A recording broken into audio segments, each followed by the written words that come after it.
پشتونوں کی تاریخ جہاں بہادری اور غیرت سے عبارت ہے، وہاں یہ سرزمین کئی ایسے سانحات کی گواہ بھی رہی ہے جنہوں نے انسانی روح کو جھنجھوڑ کر رکھ دیا ہے۔ اجنبی استعمار سے لے کر اپنے ہی وطن میں ہونے والی ناانصافیوں تک یہ داستان لہو سے لکھی گئی ہے۔ ظلم کی اس داستان کا ایک سیاہ باب اپریل 1930 کو پشاور کے قصہ خانی بازار میں رقم ہوا، جب برطانوی سامراج کے خلاف پرامن احتجاج کرنے والے خدائی خدمتگاروں پر انگریز فوج نے اندھا دھند گولیاں برسائیں۔ سینکڑوں نہتے پشتون شہید ہوئے، لیکن انہوں نے پیٹھ دکھانے کے بجائے سینوں پر گولیاں کھائیں اور عدم تشدد کے فلسفے پر قائم رہے۔ قیام پاکستان کے محض ایک سال بعد چارسدہ کے مقام پر بابڑا کا وہ المناک واقعہ پیش آیا جسے پشتونوں کا کربلا کہا جاتا ہے۔ خدائی خدمتگار تحریک کے کارکن اپنے لیڈروں کی گرفتاری کے خلاف احتجاج کر رہے تھے جب ان پر فائرنگ کی گئی۔ سرکاری اعداد و شمار سے کہیں زیادہ سینکڑوں افراد اس دن اپنی ہی ریاست کی گولیوں کا نشانہ بنے۔ یہ جدید تاریخ کا وہ زخم ہے جو آج بھی تازہ ہے۔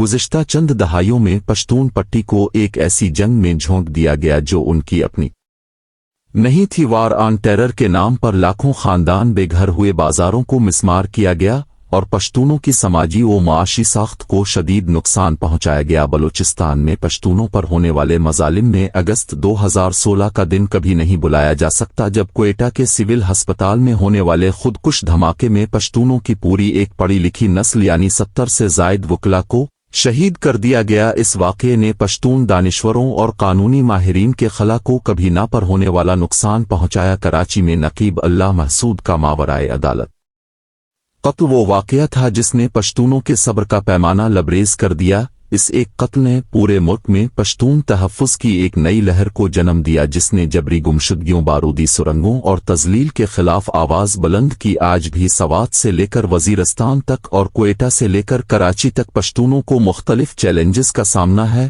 کبھی ٹارگٹ کلنگ، کبھی آپریشنز کے نام پر نقل مکانی اور کبھی سیاسی آوازوں کو دبانا۔ پشتونوں کی تاریخ گواہ ہے کہ انہوں نے ہمیشہ امن اور انصاف مانگا ہے، لیکن بدلے میں انہیں اکثر جنازے ہی ملے ہیں۔ پشتونوں کی یہ تاریخ صرف رونے دھونے کی داستان نہیں بلکہ یہ بقا کی جدوجہد ہے۔ قصہ خانی سے بابڑا تک اور کوئٹہ سے نقیب اللہ محسود تک ہر خون کا قطرہ ایک ہی سوال کرتا ہے کہ کیا ہمیں اپنے ہی ملک میں برابری کا شہری تسلیم کیا جائے گا؟ یہ جدوجہد جاری ہے۔